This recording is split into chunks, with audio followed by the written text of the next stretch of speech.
my trip to Thailand and the Kaamulan for very specific reasons. I'm flying to Siargao instead on Monday because Reina decided to kidnap me. So I will be there until the 19th. And by the time I come back to Cebu, I would have only given myself a few hours to change suitcases and fly to Iloilo with the Presidential Communications Office. So if you were me, you'd know that we would cancel everything else for that. Wala ditong imong pagsigig bandiyo gana imong mga lakaw dyan, no? Wag yun pakialam. Wa mi pakialam kung na-cancel, gi-cancel na nimo imong trip to Thailand. Unsa man na-cancel kay gimahalan?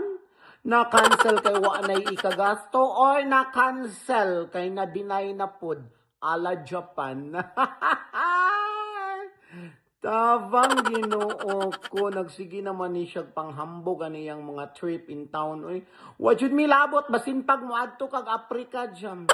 Basin pag moadto kag Middle East, no? Himuon kag bala sa missile or tigsalo sa tanang missile. Wa gid mi labot, maghudyaka pa mi. Ginoo ko.